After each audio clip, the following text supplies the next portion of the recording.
சகமடியின் துன்பங்களை நீக்கிட்டு தான் நோம்பு நம்மகிட்ட கடந்து போகணும். அடுத்த துன்பத்தை நீக்கிட்டு நோம்பு கடந்து போகணும். அப்பா 30 நாள் முடிஞ்சிட்டு புது சட்டை போடு, வேட்டியை கட்டு, பேண்ட்டை போடு, பைக்கை ஏடு, சுத்து, கார் ஏடு, சுத்து, பொண்டாட்டி கூட்டிட்டு பிக்னிக் போ. ஒரு மாதம் வீட்டில் அடைஞ்சாச்சு. அந்த அவுட்டரில் ஒரு ஹோட்டல் இருக்கு, போய் தின்னுட்டு வருவோம். சாப்பிடுங்க, நல்ல மனைவிக்குள்ள சந்தோஷமா வைங்க. அதுக்கு முன்னாடி செய்ய வேண்டியதான் செய்யுங்க. இந்த மாதத்தில் நான் என்ன செய்ய வேண்டும் என்பதை தயவு செய்து டிசைன் பண்ணிக்கிடுங்க. நான் சொல்வதை உண்மை, வல்லாஹி தெரிஞ்சு கொள்ளுங்கள். இந்த சமூகத்தை நான் மீண்டும் அதே கொஸ்டினை வைக்கிறேன். 10 ஆண்டுகளாக ஒரு முஸ்லீம் பெண்மணி, கணவன் இல்லாத பெண்ணோ அல்லது வாலிபம் ஆண்மகன் இல்லாத பெண்மணி 10 ஆண்டுகளாக தொடர்ந்து ஃபித்ராசி வாங்க வருகிறாள். 11வது ஆண்டு சொல்லுகிறாள், அண்ணே நான் 10 வருஷமா வந்துக்கிட்டு இருக்கேனே, எனக்கு டோக்கன் இல்லாமல் பண்ணிட்டீங்க அப்படின்னு சொல்கிறேன். பிரச்சனை டோக்கன் இல்லை, சமுதாயத்தில் கப்பல் ஓட்ட விழுந்துட்டு ஜக்காத்து முறைப்படுத்தப்படலை. ஜக்காத்து முறைப்படுத்தப்பட்டு தேவையில்லை மக்களுக்கு போக விடலை. நான் மீண்டும் பகிரமாக குற்றம் சாட்டுறேன். ஏழ்மையின் காரணமாக, வறுமையின் காரணமாக ஒரு பெண் விபச்சார தூக்கி போனால் சமூகங்களை சாட்டையால் அடிக்கணும், கொள்ளணுங்குது, கல்லால் அடிக்கணுங்குது. அடிக்க முடிய உங்களை என்னையும் தான் தெரிஞ்சுக்கிடுங்க. அவள் வறுமையில் போனால், காமவெறி பிடித்து போனால் கதை வேற. வறுமையும் ஏழ்மையும் அவளை தள்ளிவிட்டு, குழந்தை கணவன் படுக்கையில் கைகால் நோய், குழந்தைக்கு படிக்க வைக்க முடியல, அவ்வளோ நோய், அவளும் பாதி நோய்வாய்ப்பட்டுக்கிறாள். வீட்டில் முதிய தாயும் தந்தையும் சுமையெல்லாம் அவள் துவக்கிறபோது நீ அள்ளி கொடுக்க தவறிய போது 1 ரூபா 100 ரூபாய்க்கு 1000 ரூபாய்க்கு மசாலா ஜாமான் வாங்கி கொடுத்துட்டு நீ எளிமையாக வாழு என்று சொல்வதும் தவறு. கல்லால் அடிக்க வேண்டிய உங்களை என்னையும் தான் தெரிஞ்சுக்கிடுங்க. முதல்ல இஸ்லாத்தை இப்படி சுருக்கி விடாதீர்கள். நாம் பசி திறந்து குர்ஆனை ஓதி 5 வேளை தொழுது ராத்திரி தொழுது விட்டு புது ட்ரெஸ்ஸை போட்டு ஓடி போவது அல்ல. முதல்ல குறைந்தபட்சம் பக்கத்து வீட்டுக்காரர் என்ன சொல்லியிருக்காங்க தயவு செய்து பாருங்கள். திரும்பி பார்க்காத வாழ்க்கையை வாழாதீர்கள். இந்த கழுத்து திரும்பாமலே எல்லாம் ஆக்கட்டும். நான் சொல்றேன், கடுமையாக குற்றச்சாட்டு வைக்கிறேன். ராத்திரி தோறும் 30 நாள் சாப்பாடு பள்ளிவாசல் தெரியுமா உங்களுக்கு? நேற்று நண்பர் ஃபோன் பண்ணி சொல்றாரு. அதுவும் குறிப்பாக ஏழைகளுக்கும் சிறைவாசிகளுக்கும் கடன் போட்டோருக்கும் புதிதாக இஸ்லாத்தை தழுவியோருக்கும் போய் சேர வேண்டிய ஜக்காத்து பணத்திலே வசூல் பண்ணி 30 நாள் பள்ளிவாசல்களை சாப்பாடு, சகர் சாப்பாடு. வெக்கங்கட்ட சமுதாயம், சோர்தினி பிண்டங்கள். சொந்த ஒரு அடுத்த வீட்டில் வீடு இருக்கு, வெளியூருக்காரங்க வந்தால் வேலைக்கு இருக்காங்கன்னா ஒரு 20 பேர் சாப்பாடு பண்ணி ஹோட்டலில் அரேஞ்ச் பண்ணி கொடுங்க, அவங்க சாப்பிட்டு போகிறாங்க. அதை காரணம் சொல்லி ஒரு கிராமம் ஊரில் பிடிச்ச நோய் பக்கத்து கிராமத்துக்கு பிறகு 5 கிராமத்துக்காரங்க 30 நாளும் சாப்பாடு. 1 மாதத்துக்கு முன்னாடி பள்ளிவாசல் கிட்ட பணம் சுற்றி இருக்கானுங்க. இப்போ என்னென்னா 30 நாளும் சாப்பாடு அறிவிப்பு. என்ன நடக்க தெரியுமா? நம் சமூகத்தில் பழைய வாலிபர்கள் பைக்கையும் காரை எடுத்து ராத்திரி பைத்தியக்கார போய் மாதிரி சுற்றிட்டு அலையலாம். இந்த கடை சாப்பாடு நல்லா இருக்கும், அந்த கடை சாப்பாடு நல்லா இருக்கும், இது ஸ்பெஷல் சாப்பாடு. வெக்கமா இல்லை உங்களுக்கு? இரவு நேரங்கள் சோர்ந்து அழைக்கிற நேரமாது. இரவு நேரங்கள் அமைதியாக இருந்து அல்லாஹ்விட்ட பாவ மன்னிப்பு தேடி அவனுடைய வேதங்களை ஓதி ருக்குதும் சுஜூதும் செய்து கண்ணீர் வடிக்கிற நேரத்தில் பைத்தியகாரத்தனமாய் சுத்துகிறார்கள். ஏன்? இந்த சாப்பாடு போட்ட விளைவு.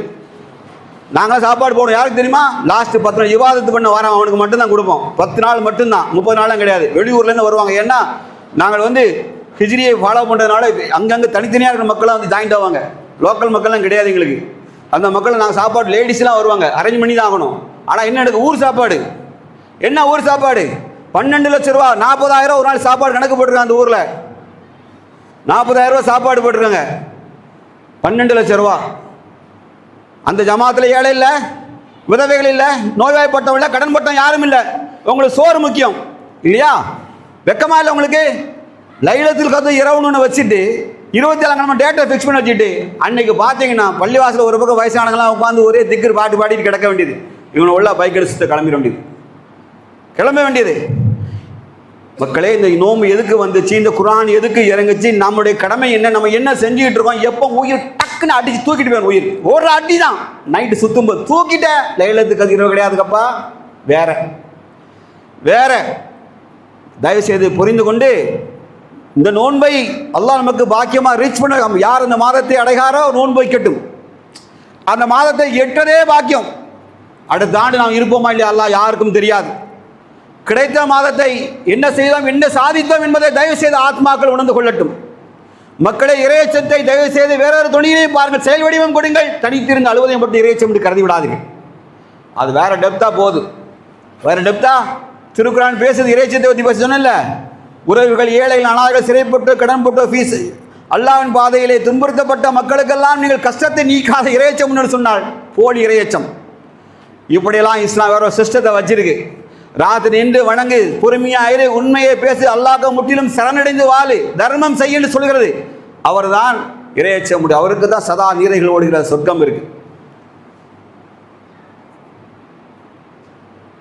அல்லாஹ் ரப்புல் ஆலமீன் முதல்ல நமக்கு ஒரு நல்ல சிந்தனைகளை தரணும். துவா செய்யும், எல்லாம் நல்ல சிந்தனை, நல்ல தெளிவான சிந்தனை எனக்கு வழங்கு. முதல்ல அல்லாஹ்ட்ட பேச பழகுங்க. சுபான்லா சுபான்லா சுபான் எஞ்சான் டவுஸ் ஆத்திட்டு ஓடாதீங்க. ரப்புட்ட பேச பழங்க. ரெப்பே முதல்ல எனக்கு நல்ல சிந்தனைகளை கொடு, நல்ல சிந்தனைகளை கொடு. நீ தான் சாலிஹீன்களை நீ தான் தேர்ந்தெடுக்கிறாய். அந்த சாலிஹீன்களோடு என்னை ஒருவன் ஆகணும். அல்லாஹும்ம தவஃபனி முஸ்லிம் வல்ஹிக்னி பி சாலிஹின் ரப்பி ஹப்லி ஹுக்மன் வல்ஹிக்னி பி சாலிஹின். இறைவா ஞானத்தை வழங்கு, சாலிகளோடு சேர்த்து துவா நபிமார்களே கேட்டாங்கல்ல. இந்த துவாவின்படி இறைவா எனக்கு என் நல்ல சிந்தனையை முதல்ல கொடு, இரண்டாவதை செயலாக்கம் தருகிற ஆற்றலை கொடு.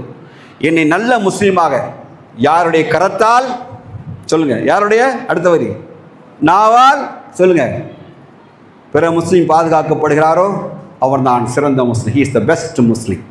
உங்கள் நாவும் கரவும் இந்த சமூகத்தை உம்மத்திற்கு, இந்த உம்மத்திற்கு ப்ரொடெக்ஷன் அன்னைக்கு கேடயமாக இருந்தால் எளிய நீங்கள் நல்ல முஸ்லீம் இல்லை. அதுக்கு இன்னொரு பதில் இருக்கு, நல்ல முஸ்லீம் கிடையாது. இப்போ தெரியுதா நம்ம யாருன்னு தெரியுதா? வீட்டுக்கு உழைத்தோம், சந்ததிகளுக்கு அள்ளி கொடுத்தோம், சம்பாதித்தோம், போற போக்கில் தர்மம் செய்ய வேண்டியது அல்ல. ஐடியாலஜிக்கல் லைஃப், திட்டமிடப்பட்ட லட்சியமான வாழ்க்கை தான் இஸ்லாம் நமக்கு சொல்லியிருக்கிறது. அல்லாஹ் ரப்புல் ஆலமீன் இந்த ரமலானை அப்படிப்பட்ட சிந்தனைகளாலும் சொல்லாலும் செயல்களாலும் இறையச்சம் நிறைந்த அல்லாஹ் சொல்லுகிற பண்புகளாலும் அல்லாஹ் அந்த மாதத்தை பூர்த்தி அடை செய்கிற பாக்கியத்தை அல்லாஹ் ரப்புல் ஆலமீன் உலகெங்கும் வாழ்கிற இறை நம்பிக்கையாக தந்தருள்வானாக. வாஹிதுவான அல்ஹம்துலில்லாஹி ரப்பில் ஆலமீன். அஸ்ஸலாமு அலைக்கும் வரஹ்மத்துல்லாஹி வபரகாத்துஹு.